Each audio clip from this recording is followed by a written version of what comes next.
बिस्मिल्लाहिर्रहमानिर्रहीम। अस्सलाम वालेकुम। Welcome to this lecture. ये पॉलिटिकल साइंस का लेक्चर 28 है और इस लेक्चर में हम स्ट्रक्चर ऑफ गवर्नमेंट पे बात करेंगे। किसी भी गवर्नमेंट के तीन ऑर्गन्स होते हैं, लेजिस्लेचर, एग्जीक्यूटिव्स एंड जुडिशरी। और आज के लेक्चर में हम ये देखेंगे कि इन तीन ऑर्गन्स के क्या फंक्शंस हैं, इनको क्या रोल असाइन किया गया है और आपस में इन तीन ऑर्गन्स का इंटरेक्शन कैसे होता है। आज का लेक्चर बहुत इंपॉर्टेंट है, इसलिए इसको शुरू से लेकर आखिर तक देखें। और अगर आपने मेरे चैनल को सब्सक्राइब नहीं किया तो इसको अब सब्सक्राइब कर लें ताकि CSS से रिलेटेड आइंदा आने वाली वीडियोस भी आपको मिलती रहें। तो आए शुरू करते हैं आज का lecture. Structure of government, role of legislature, executives and judiciary. Structure of government.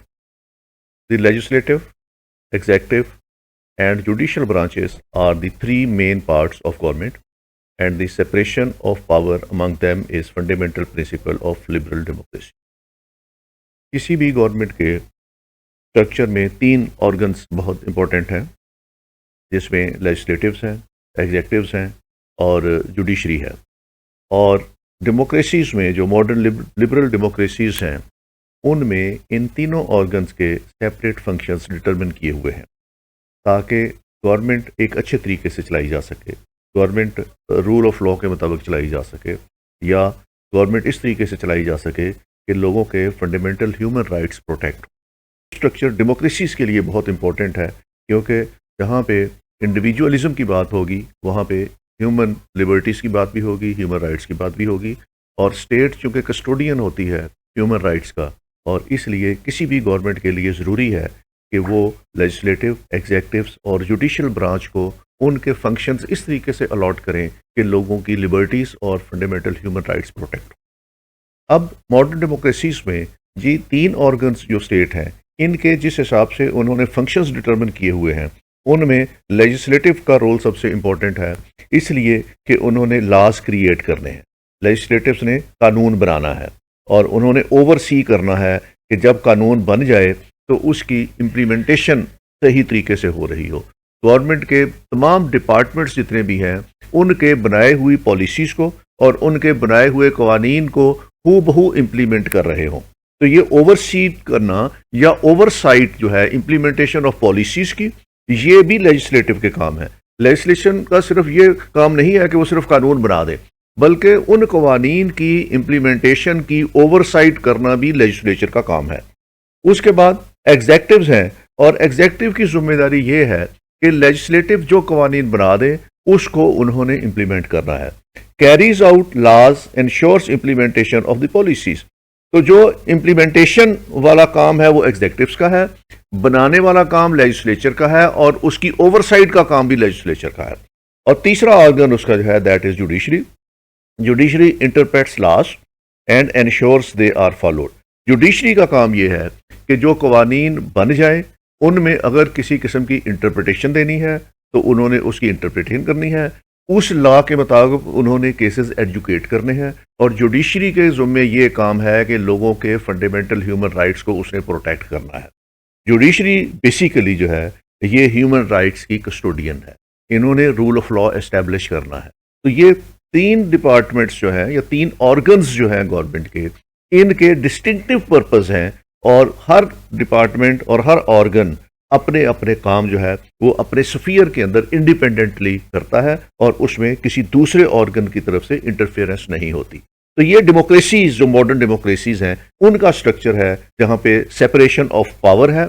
Her organ अपनी अपनी पावर्स एंजॉय करता है, अपने अपने स्फीयर में रह के अपने फ़राइज़ सर अंजाम देता है ताकि लोगों को सिविल लिबर्टीज़ मुहैया हों और लोगों के ह्यूमन राइट्स प्रोटेक्ट हों और स्टेट की किसी किस्म से लोगों के ह्यूमन राइट्स के अंदर इंटरफेरेंस ना हो। Separation of power has several benefits. जब ये तीनों ऑर्गन्स के फंक्शंस डिटरमिन कर दिए हैं, इनके स्फीयर्स मुकर्रर कर दिए हैं कि हर ऑर्गन ने अपने अपने स्फीयर के अंदर रह के काम करना है, तो उसके बहुत से फायदे हैं लोगों के लिए। पहला फायदा यह है प्रिवेंटिंग करप्शन। इस तरह का अगर स्ट्रक्चर हो गवर्नमेंट का जिसमें ये तीनों ऑर्गन्स अपने अपने स्फीयर में रह के काम करें, तो उन मुआशरों में किसी भी किस्म की करप्शन वो ख़त्म हो जाती है या इंतहाई निचली सतह तक रहती है। करप्शन सिर्फ फाइनेंशियल करप्शन की बात नहीं कर रहे, इसमें political corruption, administrative corruption, social और फाइनेंशियल करप्शन, ये तमाम करप्शन जितनी भी हैं ये उसमें ख़त्म हो जाती हैं। करप्शन ख़त्म होने की एक बड़ी वजह यह भी होती है कि वहाँ पे अकाउंटेबिलिटी का सिस्टम बहुत स्ट्रांग होता है।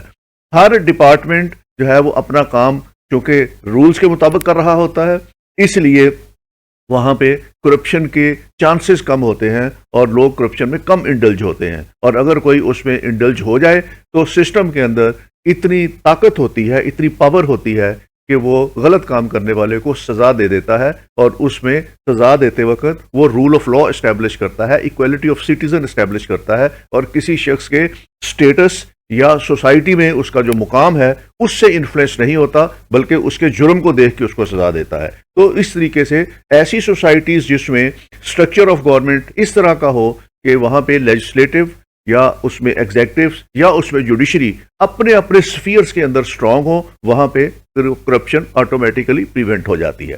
प्रोटेक्टिंग इंडिविजुअल राइट्स, क्योंकि डेमोक्रेसीज की बेस ही ह्यूमन राइट्स के ऊपर है, डेमोक्रेसी की base he implementation of human rights के ऊपर है। तो जब हम इस तरह का स्ट्रक्चर गवर्नमेंट का बनाते हैं जहां पे जुडिशरी इंडिपेंडेंट हो, वहां पे लोगों के ह्यूमन राइट्स प्रोटेक्ट होते हैं। बेसिकली ह्यूमन राइट्स प्रोटेक्शन का काम जो है या रूल ऑफ लॉ एस्टेब्लिश करने का काम जो है वो, या ह्यूमन राइट्स इंश्योर करने का काम है, वो जुडिशरी के जुम्मे है। जहां भी गवर्नमेंट ऑर्गन्स कोई ऐसा वायलेशन करेंगे लॉ की जिससे किसी के ह्यूमन राइट्स इन्फ्रिंज होंगे तो जुडिशरी हरकत में आएगी और उस इंडिविजुअल को उसके ह्यूमन राइट्स इंश्योर करेगी। तो प्रोटेक्ट हो जाते हैं ह्यूमन राइट्स अगर इस किस्म का स्ट्रक्चर रखा जाए। Ensuring the rule of law, कानून की हुक्मरानी सबके लिए है। All citizens are equal before the law. और जब लॉ इंप्लीमेंटेशन की बात होती है तो ना कॉन्स्टिट्यूशन ना कोई लॉ ये देखता है कि वायलेटर कौन है, उसकी स्टेटस क्या है सोसाइटी में, तो उसको उसके जुर्म की सजा मिलती है। तो सही मायनों में रूल ऑफ लॉ उस वक्त एस्टेब्लिश होता है जब ये तीनों ऑर्गन्स अपने अपने स्फीयर के अंदर इंडिपेंडेंट हो और इंडिपेंडेंटली काम कर रहे हो और कोई दूसरा ऑर्गन उनके काम में इंटरफेरेंस ना कर रहा हो। प्रिवेंटिंग एब्सोल्यूटिज्म, ये सबसे बड़ा जो खतरा होता है हुकूमत में वो ये होता है कि हुकूमत डेस्पोटिक ना हो जाए, हुकूमत एब्सोल्यूटिज्म की तरफ ना चला जाए, हुकूमत लोगों के ह्यूमन राइट्स की इन्फ्रिंजमेंट की तरफ ना चली जाए, हुकूमत अपने ही लोगों को स्नब करने ना लग जाए। तो ये तीन ऑर्गन्स अगर इंडिपेंडेंटली काम करेंगे, without the interference of the other organ काम करेंगे, तो ऐसी सिचुएशन में हुकूमत एब्सोल्यूटिज्म की तरफ नहीं जा सकती। तो ये एक सेफ्टी वॉल्व होता है हुकूमत से लोगों को, ये एक सेफ्टी वॉल्व होता है जिसके जरिए स्टेट जो है वो अपने लोगों के ह्यूमन राइट्स बचाती है और हुकूमत को डिस्पोटिक एटीट्यूड की तरफ जाने से रोकती है। Allowing the branches to act as checks and balances on each other, ऐसे सिस्टम में जहां पे ये तीनों ऑर्गन्स हों और प्रॉपरली काम कर रहे हों और अपने अपने स्फीयर के अंदर इंडिपेंडेंट हों, और वहां पे हर ऑर्गन दूसरे ऑर्गन के ऊपर चेक्स एंड बैलेंस रखता है ताकि कोई भी ऑर्गन अपने ट्रैक से डी ट्रैक ना हो या अपने गिवन जो उनके फंक्शंस हैं उनसे डेविएट ना करे या जो गिवन पावर्स हैं उनका एक्सेसिव यूज ना करे। तो ये एक चेक्स एंड बैलेंस भी क्रिएट होता है माशरे के अंदर। अब हम इंडिविजुअली देखते हैं कि हर जो ऑर्गन है स्टेट का वो कैसे तश्कील देता है, उसकी पावर्स क्या होती हैं, उसके फंक्शंस क्या होते हैं। सबसे पहले हम देखते हैं सबसे इंपॉर्टेंट जो ऑर्गन है that is legislature. Legislature have different functions in modern democracies. In a despotic or autocratic government, the legislature is either non-existent or at most a consultative body without the power to make law. अगर आपने ये देखना हो कि कौन सी nation कितनी independent है या कौन सी नेशन जो है वो डेमोक्रेसी के कितना करीब है, तो ये देख लें कि उसकी लेजिस्लेटिव के पास कौन सी पावर्स हैं। क्या लेजिस्लेटिव इंडिपेंडेंटली आइन बना सकती है? क्या लेजिस्लेटिव इंडिपेंडेंटली आइन में तब्दीली कर सकती है? क्या लेजिस्लेटिव इंडिपेंडेंटली रूल्स बना सकती है? या उसके ऊपर किसी किस्म के प्रेशर्स हैं, वो प्रेशर किसी भी इदारे की तरफ से हो सकते हैं। अगर लेजिस्लेटिव के ऊपर किसी भी किस्म के प्रेशर्स हैं, इंटरनल और एक्सटर्नल, और उन प्रेशर्स के तहत वो अपने रूल्स बनाती हैं, अपने लॉज बनाती हैं या अपने कॉन्स्टिट्यूशन में अमेंडमेंट करती हैं, तो उस मुल्क में डेमोक्रेसी नहीं है, उस मुल्क में डिस्पोटिक रूल है। अगर लेजिस्लेटिव इंडिपेंडेंट है, वो पब्लिक वॉइस के मुताबिक लॉज बना रही हैं, कॉन्स्टिट्यूशन में तब्दीली कर रही हैं, तो इसका मतलब है वहां पे ट्रू डेमोक्रेसी है। तो ये एक लिटमस टेस्ट होता है किसी भी मुल्क के अंदर कि उसकी लेजिस्लेटिव कितनी इंडिपेंडेंट है अपने काम के अंदर, या वो किसी ना किसी एक्सटर्नल या इंटरनल प्रेशर में अगर है तो इसका मतलब वहां पे डेमोक्रेसी नहीं है और पब्लिक वॉइस के मुताबिक कवानीन नहीं बन रहे। तो रोल जो है वो बहुत इंपॉर्टेंट है लेजिस्लेटिव का in formulating the policies, in making laws, और उसमें कॉन्स्टिट्यूशन में जो अमेंडमेंट करनी है उसमें। तो उसी से अंदाजा हो जाता है कि आपकी लेजिस्लेचर जो है वो किस हद तक है, इंडिपेंडेंट है, और आपके मुल्क के अंदर कितनी डेमोक्रेसी है।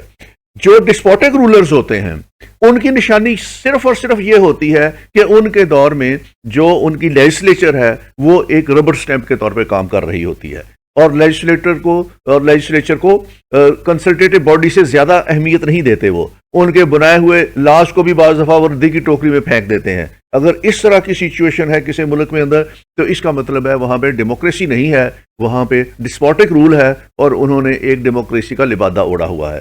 तो लेजिस्लेचर जिस मुल्क के अंदर आज़ाद है इंटरनल और एक्सटर्नल इन्फ्लुएंस से, वही मुल्क सही डेमोक्रेसी में है, और वही वहाँ के इनहेबिटेंट जो है, वो यहाँ के सिटीजन जो है, वो सही डेमोक्रेसी एंजॉय कर रहे हैं। अब फंक्शंस क्या हैं लेजिस्लेचर के? एक तो लेजिस्लेशन है, जो मैंने आपको बता दिया, रूल्स बनाने हैं, और उसके बाद आपको लॉ बनाना है उन्होंने, और कॉन्स्टिट्यूशन में अमेंडमेंट करनी है। देन फाइनेंशियल फंक्शंस हैं, उन्होंने बजट बनाना है, बजट पास करना है, फाइनेंशियल बिल पास कर रहे हैं। एडमिनिस्ट्रेटिव फंक्शंस हैं उनके, cabinet is responsible for all administrative decision, जो एडमिनिस्ट्रेटिव डिसीजंस हैं वो उन्होंने लेने हैं, और कॉन्स्टिट्यूशन की अमेंडमेंट करनी है। तो बड़े काम उनके जो हैं लेजिस्लेचर के, वो लॉ बनाना, लॉ में तब्दीली करना, कॉन्स्टिट्यूशन में तब्दीली करना, फाइनेंशियल फंक्शंस अपने हैं, बजट पास करना, फाइनेंशियल बिल पास करना, और उसके बाद और उन्होंने ओवरसाइट करनी है on the implementation of the policies. ये बड़े बड़े काम हैं लेजिस्लेचर के। इसके अलावा जो अगले काम हैं उसमें, और वो एडमिनिस्ट्रेटिव अपॉइंटमेंट, बाज़ मुल्कों में लेजिस्लेटिव के ज़ुम्मे एडमिनिस्ट्रेटिव काम भी हैं। जैसे हमारी लेजिस्लेटिव ने अब काम लिया है कि वो जुडिशल कमीशन बनाती है या इस तरह के काम करती है। तो इसमें अमेरिका की स्टेट जो है सेनेट, उसमें जितनी भी अपॉइंटमेंट्स हैं वो सारी अमेरिकन सेनेट पास करता है, तो उसके बाद सदर साहब जो है वो उसको ऑर्डर करते हैं। तो इस तरह के एडमिनिस्ट्रेटिव फंक्शंस भी बाज़ मुल्कों के अंदर तो इसमें है। ब्रिटिश हाउस ऑफ लॉर्ड जो है वो हाई कोर्ट के तौर पे भी काम करता है, ये भी उसके फंक्शंस हैं, तो उसको एडिशनल फंक्शंस दिए हुए हैं। तो लेजिस्लेटिव के बहुत फंक्शंस हैं और बहुत इंपॉर्टेंट फंक्शंस हैं करने के लिए। लेजिस्लेटिव की जो ऑर्गेनाइजेशन है, इसके दो तरीके हैं। एक है यूनिकैमरल, कि एक ही हाउस हो, सिंगल हाउस हो, उसको यूनिकैमरल कहते हैं, एक ही हाउस हो और उसके बाद बस सारा काम उसी एक हाउस के पास हो। दूसरा तरीका इसका है बाईकैमरल हो। बाईकैमरल मीन्स दो हाउस हो, एक लोअर हाउस हो और एक अपर हाउस हो। तो ये दोनों तरीके इस वक्त जो है वो मुल्कों के मौजूद हैं। अमेरिका में बाईकैमरल है, बरतानिया की बाईकैमरल है, पाकिस्तान की बाईकैमरल है, इंडिया की बाईकैमरल है। अब इसमें जो बाईकैमरल है उसमें जो पहला चैम्बर है, अगर बाईकैमरल हो तो उसमें दो चैम्बर्स होंगे। First chamber is called lower house which is popularly elected. जो लोअर हाउस होता है किसी भी हुकूमत का, जैसे अमेरिका के अंदर है या बरतानिया के अंदर है, हाउस ऑफ कॉमन है बरतानिया के अंदर, तो उसमें हाउस ऑफ रिप्रेजेंटेटिव्स है, या पाकिस्तान के अंदर आपकी नेशनल असेंबली है, इंडिया के अंदर लोकसभा है।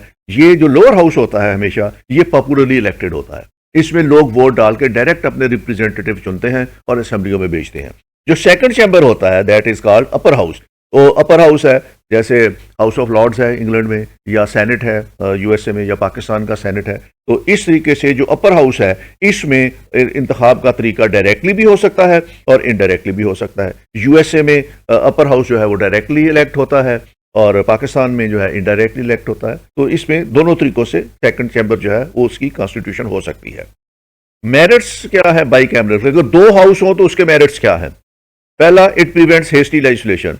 एक असेंबली जो है वो अंडर प्रेशर आ सकती है, उसको इन्फ्लुएंस किया जा सकता है, उसमें अगर पॉलिटिकल पार्टी की अक्सरियत है तो वो चीज़ों को बुलडोज कर सकती है, तो वहाँ पे हेस्टी लेजिस्लेशन हो सकती है। लेकिन अगर दो हाउस हो तो जो दूसरा हाउस होता है तो दोनों हाउसेज को एक वक्त में इन्फ्लुएंस नहीं किया जा सकता।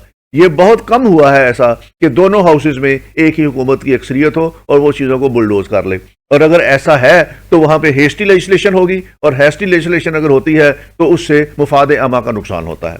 तो जो बाई कैमरल हाउस है वो बनाया ही इसलिए जाता है कि जो सेकंड हाउस है वो ज्यादा मैच्योर होता है और उसमें वो डेलिब्रेशन ज्यादा करता है और हेस्टी लेजिस्लेशन के रास्ते में एक वो स्पीड ब्रेकर के तौर पर काम करता है। Proper representation of national interest and minorities, जो दूसरा हाउस होता है उसमें रिप्रेजेंटेशन होती है तमाम सूबों की, तमाम फेडरेटिंग यूनिट की होती है, वहां पे माइनॉरिटीज का हिस्सा होता है, नेशनल इंटरेस्ट के तौर पे वहां पे जो पॉलिटिकल रिप्रेजेंटेशन होती है सूबों से या फेडरेटिंग यूनिट से, तो वो ज्यादा नेशनल इंटरेस्ट को वॉच करती है। वहां पे पॉलिटिकल इंटरेस्ट वॉच कम होते हैं, नेशनल इंटरेस्ट ज्यादा वॉच होते हैं। चेक ऑन नेशनल डिस्पोटिज्म, जो लोअर हाउस होता है उसमें चूंकि ज्यादा लेजिस्लेशन का काम होना होता है, इसलिए जितने भी डिस्पोटिक रूलर्स होते हैं वो लोअर हाउस को कंट्रोल करने के लिए हमेशा कोशिश में लगे रहते हैं। तो ये जो अपर हाउस होता है ये बाइकैमरल लेजिस्लेशन में ये नेशनल डिस्पोटिज्म के ऊपर भी एक चेक रखता है। Reduces pressure of work and then bicameral sources election of able and experienced. जो देखने में ये आया है कि जो अपर हाउस होता है जिन जिन मुल्कों में, उसमें ज्यादा मैच्योर पॉलिटिशियंस जाते हैं, उसमें बड़े सीजन्ड पॉलिटिशियंस जाते हैं जिन्होंने 30-30 40-40 साल का एक्सपीरियंस होता है पॉलिटिक्स का, वो जाते हैं। इसलिए बाइकैमरल में जो सेकंड हाउस होता है वो बहुत ज्यादा एक्सपीरियंस्ड और एबल लोगों के ऊपर और टेक्नोक्रेट्स के ऊपर बेस करता है। Necessary in the federation for representing units, जहां पे फेडरल गवर्नमेंट्स है वहां पे हर फेडरेटिंग यूनिट को रिप्रेजेंट करने के लिए अपर हाउस रखा जाता है ताकि तमाम फेडरेटिंग यूनिट्स की नुमाइंदगी यकसा बुनियादों के ऊपर आ सके। क्योंकि लोअर हाउस जो है वो आबादी के तनासब से वहां पे लोग जाते हैं, इसलिए बड़े सूबों से ज्यादा लोग जा सकते हैं, छोटे सूबों से कम लोग जाते हैं। इसी तरह अमेरिका के हाउस ऑफ रिप्रेजेंटेटिव्स में है, जिन स्टेट्स की पॉपुलेशन ज्यादा है उनको ज्यादा सीटें मिली हुई हैं और जिनकी पॉपुलेशन कम है उनको कम सीटें मिली हुई हैं। लेकिन अपर हाउस जो है उनका, उनमें इक्वालिटी की सतह पे तमाम स्टेट्स को रिप्रेजेंटेशन मिलती है। जैसे पाकिस्तान में भी है कि जितने सूबे हैं उनको अपर हाउस में बराबर जो है वो सीटें अलॉट की जाती हैं। तो इस तरह एक रिप्रेजेंटेशन ऑफ यूनिट्स जो है फेडरेशन में वो ज्यादा प्रॉपर तरीके से अपर हाउस में होता है। Correct parameters of public opinion, ये जो बाइकैमरल सिस्टम होता है ये सही तरीके से लोगों की नुमाइंदगी करता है कि इसमें हर तबका फिक्र के लोग होते हैं। ऐसे लोग जो पॉपुलर वोट से इलेक्ट होके आए होते हैं वो भी इसके अंदर होते हैं, और ऐसे लोग जो अपने एक्सपीरियंस और अपने सर्विसेज और अपने इस वजह से टेक्नोक्रेसी की वजह से होते हैं, उनको भी मौका मिल जाता है कि वो कंट्रीब्यूट कर सके। यूनिकैमरल सिस्टम के भी बहुत मेरिट्स हैं। सबसे बड़ा मेरिट ये है कि ये डेमोक्रेटिक है, लोग अपने नुमाइंदे चुन के भेजते हैं, जिसको वो पसंद करते हैं वो चुन के भेज देते हैं। बाइकैमरल डिवाइड्स रिस्पॉन्सिबिलिटी, जब एक हाउस होता है तो उसको तमाम तर जिम्मेदारी उसके ऊपर होती है, वो अच्छा करे तो नेकनामी होगी, बुरा करे तो उसकी बदनामी होगी, तमाम तर जो रिस्पॉन्सिबिलिटी आती है वो एक इदारे की आ जाती है। तो इसलिए वो अकाउंट फॉर बड़ी जल्दी हो सकता है।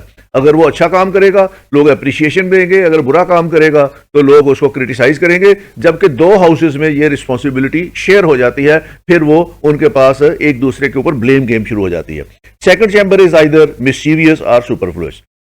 एक बहुत बड़ा second chamber is either mischievous और सुपरफ्लुअस। एक बहुत बड़ा ये एलिगेशन होता है कि जो सेकंड चैम्बर होता है ये मिस्चीवियस होता है, सुपरफ्लुअस होता है, ऐसी चीजों को लेके बैठा रहता है, डिले करता है, मिसचीव्स करता है, बैठ के अपनी पावर बढ़ाने के लिए ये कोशिशें करते रहते हैं। इस चक्कर में रहते हैं कि अपनी इंपॉर्टेंस दिखाई जाए तो चीजों को अननेसेसरीली रोक के रखते हैं। ये क्रिटिसिज्म होता है उसके ऊपर। प्रिवेंट्स डुप्लीकेशन एंड वेस्टेज, कि ये यूनिकैमरल सिस्टम में क्योंकि एक ही चैम्बर होता है तो इसलिए डुप्लीकेशन ऑफ वर्क नहीं होता, वेस्टेज ऑफ मनी नहीं होती, वेस्टेज ऑफ टाइम नहीं होता। तो सेकंड चैम्बर जो है वो वेस्टेज होता है कि वहां बैठ के वही बिल पहले लोअर हाउस में डिस्कस होता रहता है और फिर वो अपर हाउस वाले लेके बैठे रहते हैं, तो वहां वेस्टेज ऑफ टाइम होता है, डुप्लीकेशन ऑफ वर्क होता है। An ideal second chamber is impossible. वो एक ये क्रिटिसिज्म भी है कि अपर हाउस का जो सेकंड चैम्बर है या अपर हाउस है वो एक आइडियल चैम्बर कभी नहीं बन सकता, क्योंकि उसके जुम्मे वही काम है जो नीचे से होके आना है, वही काम पे उन्होंने दोबारा डेलिब्रेशन करनी है। इसलिए कहा यह जाता है कि सेकंड चैम्बर की अपनी कंट्रीब्यूशन कोई नहीं होती, तो उसके पास इख्तियारात भी कम होते हैं, तो इसलिए उसके पास इनिशिएटिव भी कम होते हैं। The defect of unicamerals are remediable or non existent. तो bicameral is not necessary even in a federal state, क्योंकि इसकी जरूरत नहीं है। जो इसके क्रिटिक्स हैं वो कहते हैं बाईकैमरल की जरूरत ही नहीं है, यूनिकैमरल ठीक है, उसी से सारे काम चलाए जा सकते हैं और उससे काम बड़ा स्विफ्टली भी होंगे। और चूंकि वो पब्लिक रिप्रेजेंटेटिव होते हैं इसलिए वो लोगों की ओपिनियन का ख्याल रखते हैं, लोगों के सेंटिमेंट्स का ख्याल रखते हैं और ऐसे कानून बनाते हैं जिनको लोग पसंद करें, और लोगों की ख्वाहिशात के मुताबिक वो कानून बनाते ही नहीं है। Bicameral legislation are transient. अच्छा, इसमें एक और जो लास्की ने इसमें दिया था वो भी मैं आपको बता दूं। On theory it is indeed difficult to see any case for a second chamber, a single chamber meets the needs of the state. तो लास्की इस ख्याल में है कि सिंगल चैम्बर होना चाहिए, डबल चैम्बर नहीं होना चाहिए। वो यूनिकैमरल लेजिस्लेशन की फेवर में है, सिर्फ लोअर हाउस के बनाने के लिए वो उसकी है सजेशन ये है कि सिर्फ लोअर हाउस बनाया जाए। तो बहरहाल ये क्रिटिक्स हैं, मेरिट्स हैं यूनिकैमरल के भी और मेरिट्स हैं बाईकैमरल के भी। अब सेकंड चैम्बर के जो फंक्शंस हैं, लोअर हाउस के फंक्शंस तो हमने देख लिए, सेकंड चैम्बर के क्या फंक्शंस हैं। लॉर्ड ब्राइस कहता है second chamber should perform following 4 functions. तो लॉर्ड ब्राइस के मुताबिक जो सेकंड चैम्बर है उसके जुम्मे 4 काम होने चाहिए। Examine the bill brought from the lower house, जब लोअर हाउस बिल पास कर ले तो उसके बाद फिर वो अपर हाउस के पास जाना चाहिए ताकि वो उसको फिर दोबारा स्क्रूटनाइज करे। Bills dealing with subjects of politically unimportant and non controversial issues, non controversial natures, तो ऐसे बिल उनके पास आने चाहिए जिनके पॉलिटिकली अनइम्पोर्टेंट हो, यानी उनका पॉलिटिक्स से कोई काम नहीं होना चाहिए अपर हाउस का, और उसमें जो नॉन कंट्रोवर्शियल इश्यूज हैं उनके बारे में इनके पास काम जाने चाहिए ताकि वो सीरियसली माइंड अप्लाई करके अपना एक अच्छा लॉ बना सकें। Second chamber should interpose so much delay but not more in passing of a bill into a law as may be needed. दूसरा, ब्राइस कहता है कि सेकंड चैम्बर में ज्यादा डेलिब्रेशन होनी चाहिए, सेकंड चैम्बर को जज्बाती नहीं होना चाहिए, उसको मेरिट्स एंड डीमेरिट्स बड़े अच्छे तरीके से देख के काम करना चाहिए। और ऐसा करने के लिए वो अपना टाइम लें जितना टाइम उनको रिक्वायर्ड है ताकि वो हेस्टी लॉ मेकिंग ना हो, लेकिन उनको बहुत ज्यादा डिले भी नहीं करना चाहिए, लेकिन अपने काम तवज्जो से करना चाहिए और उस काम को निपटाने के लिए जितना जरूरी टाइम है वो उनको लेना चाहिए और सोच विचार के बाद फैसला करना चाहिए। It should afford full and free discussion of larger questions such as foreign policy when lower house is engaged in some other important work.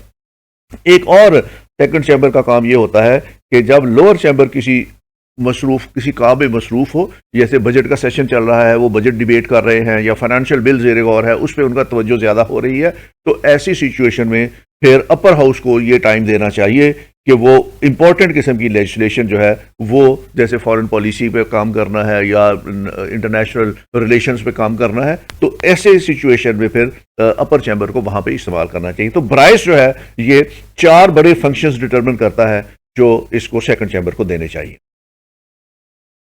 अब सेकंड चैम्बर को पावर्स कौन सी देनी चाहिए?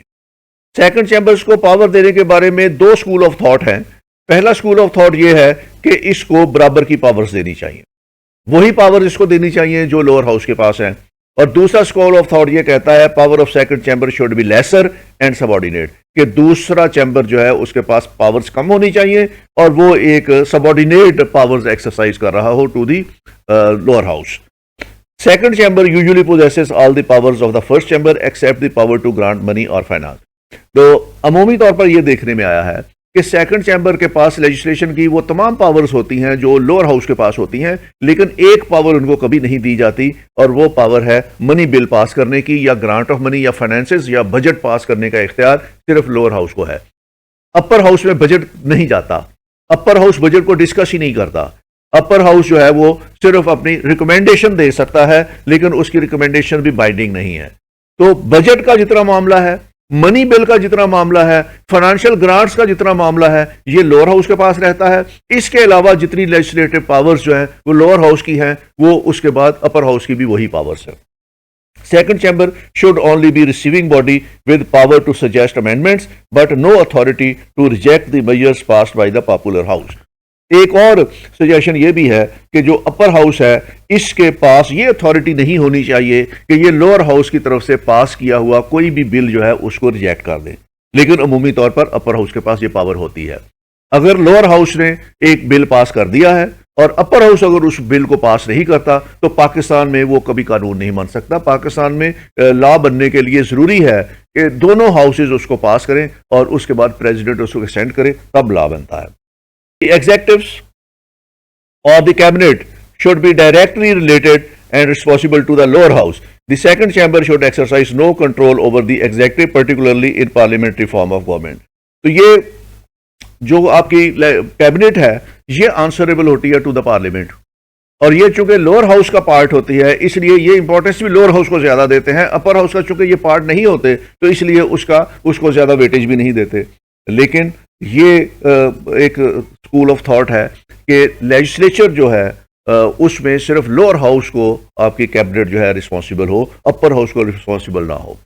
सम स्पेशल पावर्स में B conferred upon the upper house. Upper house को special powers confer की जा सकती हैं, जैसे यूके में की हुई हैं कि वहाँ पे जो है UK house of Lord sanctions highest law court, कि यूके का जो अपर हाउस है वो हाई कोर्ट का काम भी करता है, और यूएसए में अमेरिकन सेनेट रेटिफाइज द ट्रीटीज, और यूएसए का जो सेनेट है वो तमाम ट्रीटीज को रेटिफाई करता है। अगर वो सेनेट रेटिफाई ना करे तो प्रेसिडेंट जो है वो साइन नहीं कर सकता उसको। तो किसी भी अपर हाउस को कुछ स्पेशल पावर्स भी सैंक्शंस की जा सकती है।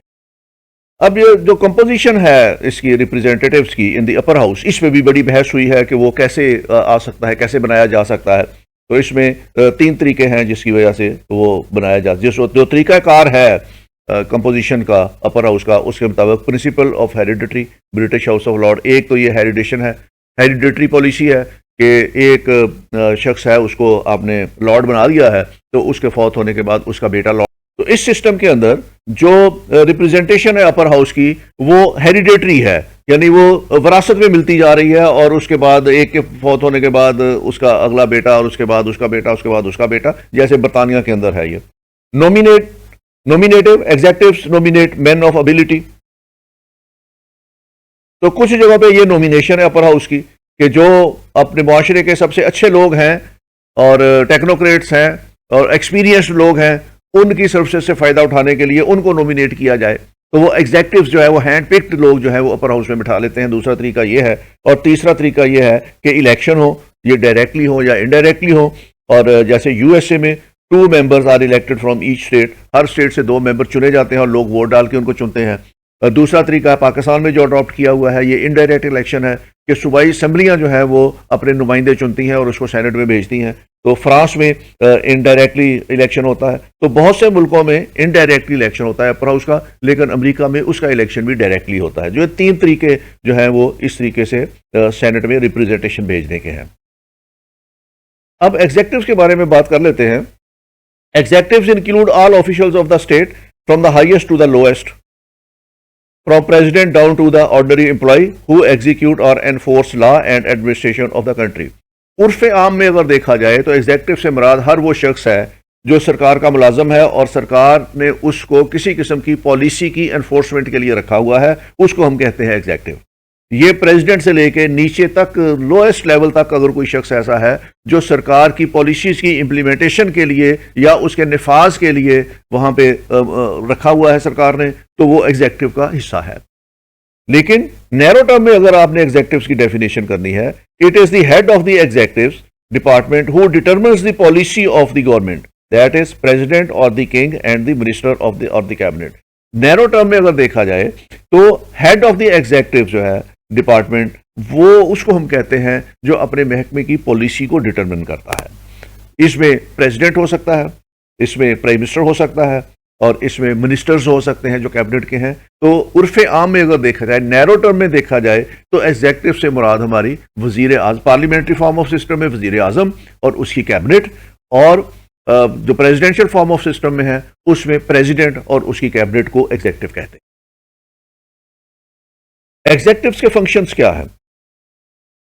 इंटरनल एडमिनिस्ट्रेशन, रोजमर्रा के काम करना, मिलिट्री फंक्शंस, दिफा का काम करना, डिप्लोमेटिक फंक्शंस, वजारत खारजा का काम, लेजिस्लेटिव फंक्शंस, उन्होंने जो असेंबली से बिल पास कराने हैं, बजट पास कराने हैं, वो सबसे पहले बैठ के उसको बनाएं और उसको एक शेप दें और उसके बाद जाके असेंबली में पेश करके उसको पास कराएं। फाइनेंशियल फंक्शन, बजट बनाएं और एक्सपेंडिचर्स देखें, इनकम देखें, टैक्सेशन का काम देखें, रेवेन्यू के मैटर्स को देखें, और उसके बाद जुडिशल फंक्शंस, इनके पास कुछ इख्तियारात, जुडिशरी के इख्तियारात भी कुछ एग्जेक्टिव के पास होते हैं, जिसमें ये पार्डन के केसेस हैं या इस तरह के केसेस हैं, उनके जुडिशल फंक्शंस हैं। एडमिनिस्ट्रेटिव जस्टिस में जो अपील्स आती हैं ब्यूरोक्रेट्स की या किसी और की, तो वो प्रेसिडेंट के पास जाती हैं या प्राइम मिनिस्टर के पास जाती हैं। तो ये उनके एडमिनिस्ट्रेटिव जस्टिस के फंक्शंस भी हैं। किसी ब्यूरोक्रेट को डिसमिस कर दिया है, उसने अपील कर दी है, या प्रेसिडेंट के पास कोई अपील चली गई है, तो जो अपील्स का काम है वो भी एक जुडिशियल एग्जेक्टिव फंक्शन है, और वो बहुत से काम जो है वो एडमिनिस्ट्रेटिव जस्टिस में इनको जो एग्जेक्टिव्स हैं उनको करने पड़ते हैं। एग्जेक्टिव्स की टाइप्स क्या हैं? एक तो नॉमिनल और रियल एग्जेक्टिव्स। नॉमिनल एग्जेक्टिव जो है, जैसे बरतानिया की क्वीन है या किंग है, वो नॉमिनल एग्जेक्टिव है, सब काम जो है वो उसके कहने पे होते हैं। पार्लियामेंट्री सिस्टम के अंदर जो प्रेसिडेंट है वो नॉमिनल एग्जेक्टिव होता है, और रियल एग्जेक्टिव जो है वो प्राइम मिनिस्टर है। और अगर प्रेसिडेंशियल फॉर्म ऑफ सिस्टम है तो प्रेसिडेंट है, जैसे यूएसए का प्रेसिडेंट है वो रियल एग्जेक्टिव है। प्राइम मिनिस्टर ऑफ पाकिस्तान है या प्राइम मिनिस्टर ऑफ यूके है वो रियल एग्जेक्टिव है। लेकिन पाकिस्तान में अगर सदर की बात की जाए या बरतानिया में किंग की बात की जाए तो वो नॉमिनल एग्जेक्टिव हैं। Single and plural executive. Single executive plural executive में बात सफा ये होता है कि एक फर्द वाहिद जो है वो एग्जेक्टिव का काम करता है, और बाज़ दफ़ा प्लूरल एग्जेक्टिव जो हैं वो जैसे पूरी कैबिनेट बैठ के डिसीजन करती है, या उन्होंने कोई एक बॉडी बनाई हुई है जिन्होंने डिसीजन मेकिंग बनानी है, या एक कंसल्टेटिव बॉडी है जिसके फैसले हो जाएं और उसको इम्प्लीमेंटेशन होनी है। तो इस तरीके से सिंगल एग्जेक्टिव भी हो सकता है, प्लूरल एग्जेक्टिव भी हो सकते हैं। Hereditary, elective and nominated elective. Hereditary ये है कि जहाँ पे शहनशाहियत चल रही है वहाँ पे एग्जेक्टिव जो है वो हेरिडेटरी होते हैं, जैसे किंगडम्स हैं जितनी भी वहाँ पे वो हेरिडेटरी हैं सारे। और इलेक्टिव जो है, जहाँ पे डेमोक्रेसीज हैं वहाँ पे इलेक्ट होके आते हैं, और बाज़ जगह पे वो नॉमिनेट होते हैं, जैसे ईरान का सिस्टम है, वहाँ की कंसल्टेटिव बॉडी जो है वो नॉमिनेट करती है। Parliamentary and presidential executives. Parliamentary form of government में प्राइम मिनिस्टर एग्जेक्टिव होता है, प्रेसिडेंशियल फॉर्म में प्रेसिडेंट एग्जेक्टिव होता है। और डिक्टेटरशिप भी एक सिस्टम है जिसके अंदर एग्जेक्टिव जो है वो डिक्टेटर जो होता है वो एग्जेक्टिव के तौर पे काम करता है। तो एग्जेक्टिव्स की बहुत सी टाइप्स हैं। एक और बड़ा क्वेश्चन आजकल जो डिस्कस हो रहा है वो ये है कि executive powers are on the increase, कि एग्जेक्टिव्स हर वक्त इस चक्कर में रहते हैं कि वो अपने पावर्स को बढ़ाते रहें। वो कानून साजी भी इस तरीके से करते हैं जिससे एग्जेक्टिव्स की पावर बढ़ती रहे। वो कानून भी इसीलिए ज़्यादा बनाते हैं कि उनके पास स्फीयर ज़्यादा होता जाए इम्प्लीमेंटेशन का और एग्जर्ट करने का। तो ये एग्जीक्यूटिव पावर्स जो हैं ये हमेशा हर एग्जीक्यूटिव की ये कोशिश होती है कि उसकी एडमिनिस्ट्रेटिव पावर्स बढ़ती रहे, उसमें इजाफा होता रहे। ब्राइस कहता है कि modern democracies rise of suspicion of the executive power to be misused has vanished, कि आजकल के दौर में ये खदशात ख़त्म हो गए हैं कि अगर एग्जीक्यूटिव्स की पावर बढ़ा दी जाए तो वो इसको मिस यूज़ करेंगे। ब्राइस कहता है कि आज के दौर में मॉडर्न डेमोक्रेसीज में एग्जीक्यूटिव्स कभी भी अपनी पावर को मिस यूज़ नहीं कर सकता। जब ब्राइस ये बात करता है तो उसके नज़दीक डेमोक्रेसी जो है वो यूके की डेमोक्रेसी है जहाँ पे एग्जीक्यूटिव्स अपनी पावर को कभी मिस यूज़ नहीं कर सकते। और लेजिस्लेटिव्स का बहुत ज़्यादा प्रेशर होता है, उनके ऊपर मीडिया का बहुत ज़्यादा प्रेशर होता है, और आजकल के दौर में सोशल मीडिया का बहुत ज़्यादा प्रेशर होता है। इसलिए आज के दौर के एग्जीक्यूटिव्स जहाँ पे ट्रू डेमोक्रेसीज हैं वहाँ पे अपनी पावर को मिस यूज़ नहीं कर सकते। अब इसके अंदर वो क्यों अपनी पावर्स को बढ़ाने की कोशिश करते हैं एग्जीक्यूटिव्स, उसके पीछे बहुत सी रीजंस हैं। एक रीजन ये है new challenges and need for leadership. आजकल के दौर में नए चैलेंजेस का सामना करना पड़ रहा है, और इन चैलेंजेस को मीट करने के लिए एग्जीक्यूटिव्स हैंडिकेट होते हैं कि उनके पास कानून में वो पावर्स नहीं होती जिनके जरिए वो उस इशू को एड्रेस कर सके। इसलिए उनको कोशिश होती है कि वो नई पावर्स अपने हाथ में लेते रहें ताकि उस नई पावर्स को यूज करके वो उन चैलेंजेस का सामना कर सकें। डिक्लाइन ऑफ लेजिस्लेचर और डेलीगेटेड लेजिस्लेशन ये होती है कि जो लोअर हाउस है या पार्लियामेंट है वो अपनी पावर्स डेलीगेट कर दे किसी और अथॉरिटी को रूल बनाने की या लॉ बनाने की, इसको डेलीगेटेड पावर्स कहते हैं। और ये डेलीगेटेड पावर्स जो है ये मोस्टली एग्जीक्यूटिव्स के पास चली जाती है, जहां एग्जीक्यूटिव्स बैठ के फिर पॉलिसीज बनाते हैं और उसको इंप्लीमेंट करना शुरू कर देते हैं। जैसे किसी महकमे का सरबराह है, उसको इजाजत दी होती है कि वो रूल्स बना सकता है, तो ये डेलीगेटेड पावर है। और qualitative increase in government functions, government लोगों की एक्सपेक्टेशंस बहुत ज्यादा बढ़ गई हैं। लोग सर्विस डिलीवरी चाहते हैं, लोग सिविक इम्यूनिटीज चाहते हैं कि उनको अनहर्डर्ड और चीजें मिलती रहें और सर्विस डिलीवरी गवर्नमेंट की होती रहे। तो इसके लिए गवर्नमेंट्स को आजकल ज़्यादा चैलेंजेस का सामना करना पड़ता है कि गवर्नमेंट अपनी क्वालिटेटिव सर्विसेज को इंक्रीज करना चाहती है, और उसके लिए उनको फिर ज़्यादा पावर चाहिए, उनको ज़्यादा एडमिनिस्ट्रेटिव पावर चाहिए, उनको ज़्यादा फाइनेंशियल पावर चाहिए। उनको इसलिए इन पावर्स को लेने के लिए फिर हर वक्त वो तगोदो करते रहते हैं, तो अपनी पावर्स इस तरह उनकी फिर बढ़ती रहती हैं। इलेक्टिव एग्जीक्यूटिव्स पार्टी डिसिप्लिन, अच्छा पार्टी के अंदर डिसिप्लिन कायम करने के लिए भी एग्जेक्टिव्स को पावर चाहिए होती हैं। अगर ये पावर्स उनको ना मिले तो उनकी पार्टी के अंदर डिसिप्लिन कायम नहीं रह सकता। फ्लोर क्रॉसिंग हो सकती है, हॉर्स ट्रेडिंग हो सकती है या और चीज़ें हो सकती हैं। पब्लिक ओपिनियन बहुत सख्त होती है एग्जेक्टिव के अगेंस्ट अगर वो किसी काम में करने में नाकाम हो जाए। मिसाल के तौर पर अगर प्राइस हाइक है, वो हो गई है तो पब्लिक ओपिनियन गवर्नमेंट के खिलाफ चली जाएगी। अगर होर्डिंग हो रही है, जो हो गई है चीज़ों की, तो पब्लिक ओपिनियन गवर्नमेंट के खिलाफ चली जाएगी। और कोई भी गवर्नमेंट जो है वो इस पब्लिक ओपिनियन को फेस नहीं कर सकती, इसलिए उनकी कोशिश होती है कि ज़्यादा पावर्स ले लें ताकि उस पावर्स को यूज़ करते हुए फिर वो काम कर सकें, ताकि लोग उनके खिलाफ ना जाए या पब्लिक ओपिनियन उनके खिलाफ ना जाए। मॉडर्न वॉर्स, आजकल जिस किस्म की जंगें हो रही हैं जिसमें इकोनॉमिक वॉर है, इकोनॉमी के पीछे वॉर हो रही है, जहाँ पे फॉसल फ्यूल्स के ऊपर, एनर्जी सेक्टर के अंदर जो चीज़ें हैं उसकी वजह से वॉर्स हो रही हैं, या स्ट्रेटेजिक रिलेशंस दूसरे मुल्कों के साथ जो बनाने में है, इसमें ये बड़ी कॉम्प्लिकेशंस हैं। आजकल की गवर्नमेंट्स को बहुत कॉम्प्लिकेटेड किस्म के डिसीजंस लेने पड़ते हैं और जो मुरवजा उनकी इख्तियारात हैं उनके अंदर रहते हुए वो इस तरह के फैसले नहीं कर सकते, तो इसलिए वो अपने एग्जेक्टिव पावर्स को बढ़ाते हैं ताकि इस तरह की सिचुएशंस का सामना किया जा सके। राइज ऑफ डिक्टेटरशिप, इस वक्त बहुत से मुल्कों के अंदर जहां डेमोक्रेसी है वहां पे डेमोक्रेट्स या ऐसे लोगों का पावर में आना जो एक डेमोक्रेटिक वे को यूज़ करके नहीं आते, इसका एक तासर भी उभर रहा है कि बहुत सी जगहों पे डिक्टेटरशिप राइज हो रही है। तो इसलिए भी एग्जेक्टिव्स अपनी पावर जो है वो बढ़ाने की कोशिश करते हैं ताकि उस पावर को यूज़ करते हुए वो डिक्टेटर्स का रास्ता रोक सकें और वो डेमोक्रेसी के ट्रैक पे चलते रहे। तो एग्जेक्टिव्स, बहुत से इश्यूज हैं ऐसे जिसकी वजह से एग्जेक्टिव्स की कोशिश है कि उनकी पावर जो अपनी इंक्रीज करते रहें। तो हम जुडिशरी के बारे में डिस्कस करते हैं। सबसे पहले फंक्शंस ऑफ जुडिशरी पे बात करते हैं। तो जुडिशरी के जो इम्पोर्टेंट फंक्शंस हैं उनमें सबसे इम्पोर्टेंट है settlement of disputes, legal disputes and cases. कि जुडिशरी का सबसे बड़ा काम यह है एडजुडिकेशन ऑफ द केसेस, कि जो मुतनाज़ा फ्रीकैन हो उनके केसेस अदालत में आएँ तो वो उनकी सेटलमेंट करें according to the laws and according to the rules.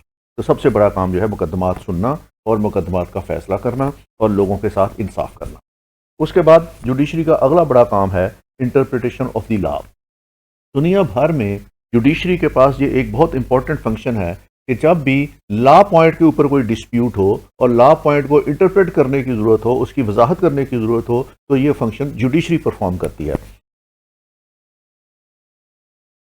Law को बनाने का इख्तियार पार्लियामेंट के पास है, लेकिन जब वो एक बार लॉ बन जाए उसके बाद अगर उसकी कोई वजाहत करनी हो या उसकी इंटरप्रिटेशन करनी हो तो ये काम जुडिशरी के पास है और हमेशा लॉ को और कॉन्स्टिट्यूशन को जुडिशरी इंटरप्रेट करती है।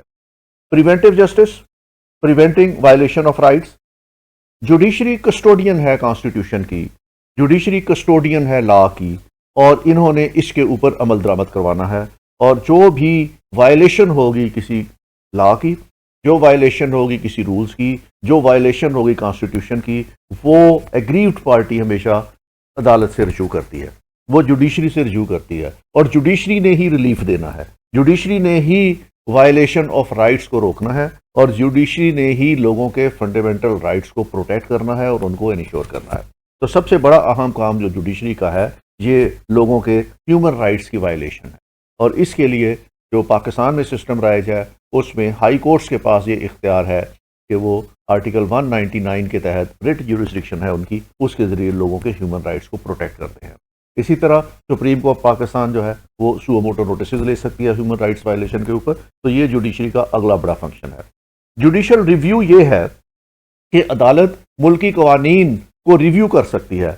जब भी कोई नया लॉ बनेगा, नया एक्ट बनेगा, जब भी कॉन्स्टिट्यूशन के अंदर कोई अमेंडमेंट होगी तो जुडिशरी के पास ये इख्तियार है कि उसको रिव्यू करे। और अगर वो amendment spirit of the law के अगेंस्ट है, अगर वो कॉन्स्टिट्यूशन में दिए हुए पैरामीटर्स के अगेंस्ट है, तो जुडिशरी के पास ये इख्तियार है कि किसी भी कानून को आइन से मुतसादम करार दे के वो उसको अल्ट्रा वायरस करार दे सकती है।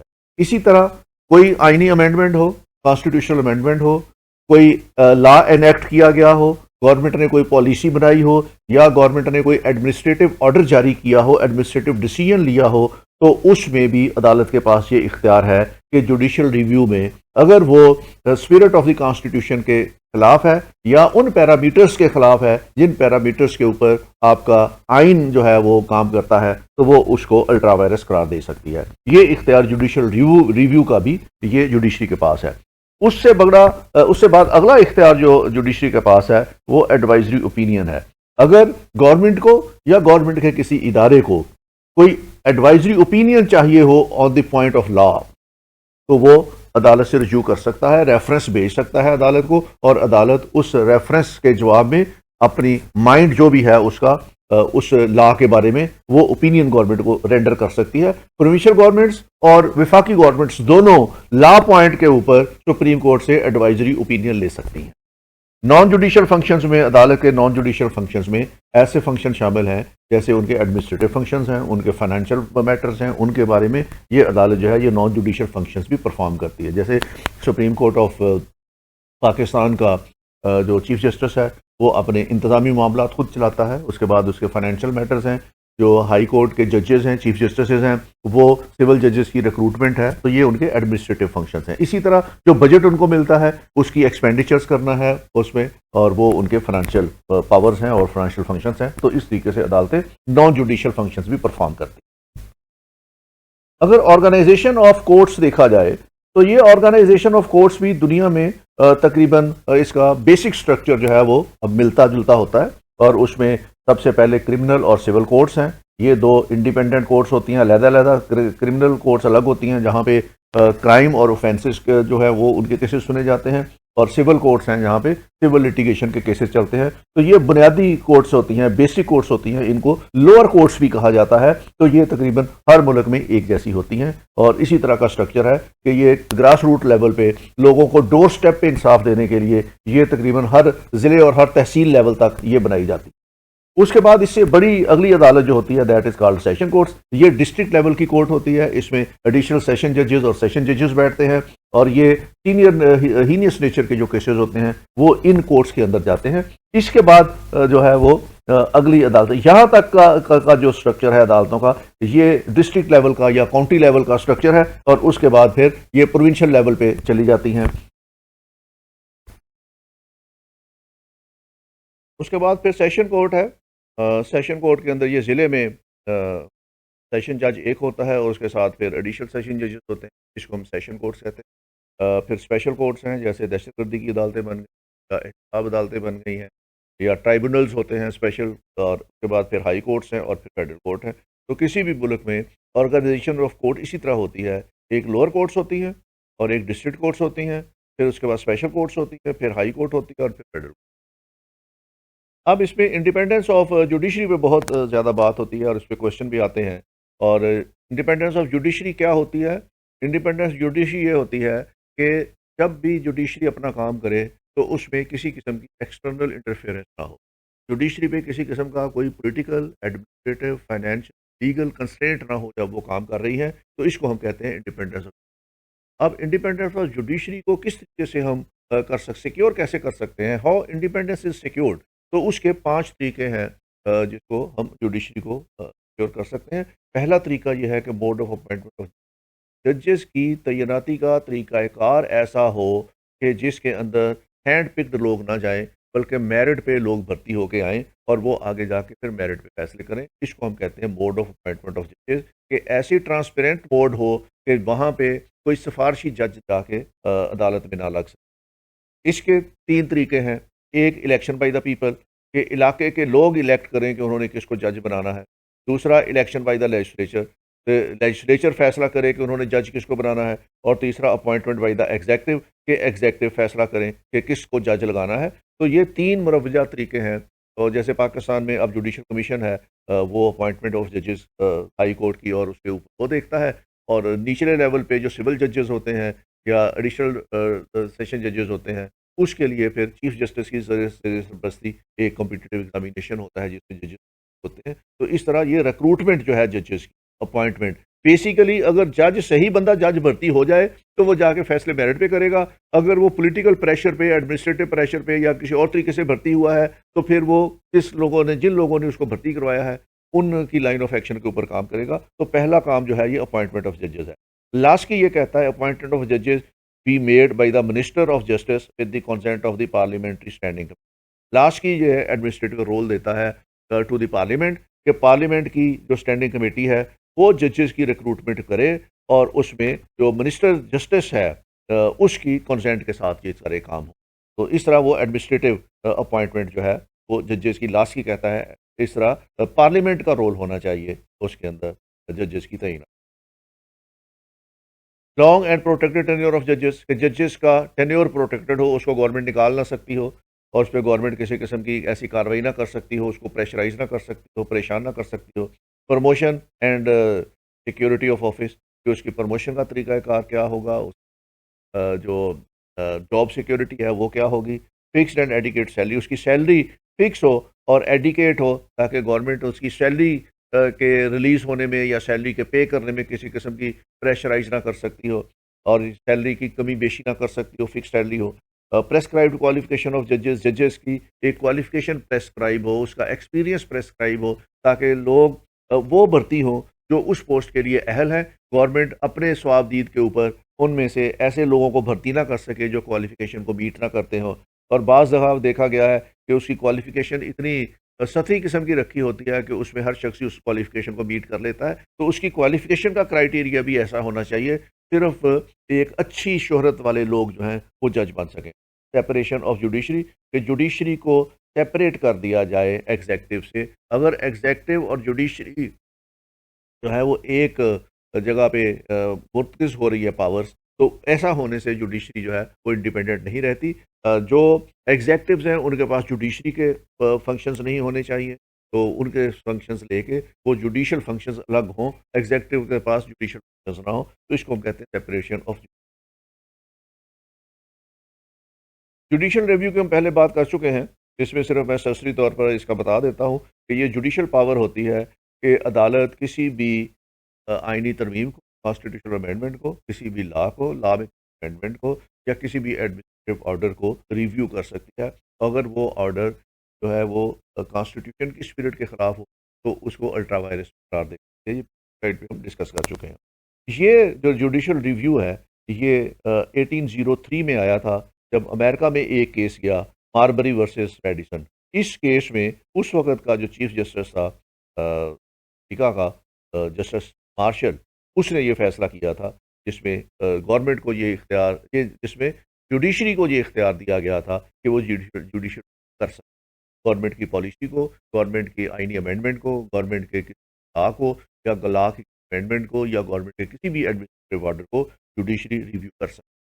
Power of the legislative are defined and limited and that their powers must not be mistaken or forward.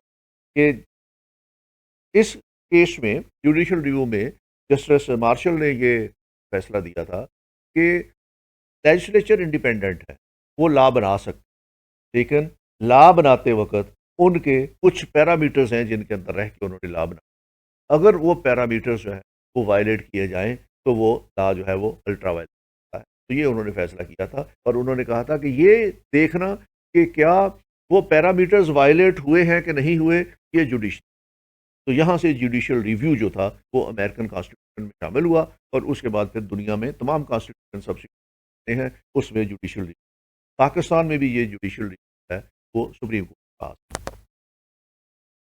ये था आज का लेक्चर जिसमें हमने स्ट्रक्चर ऑफ गवर्नमेंट देखा और उसमें हमने लेजिस्लेचर, एग्जेक्टिव्स और जुडिशरी, इनकी स्ट्रक्चर, इनके फंक्शंस और इनकी पावर्स देखी। अगला लेक्चर हमारा इंशाअल्लाह theory of separation of power पे होगा। उस वक्त तक के लिए इजाज़त दीजिए। Thank you very much. Take care. खुदा हाफ़िज़।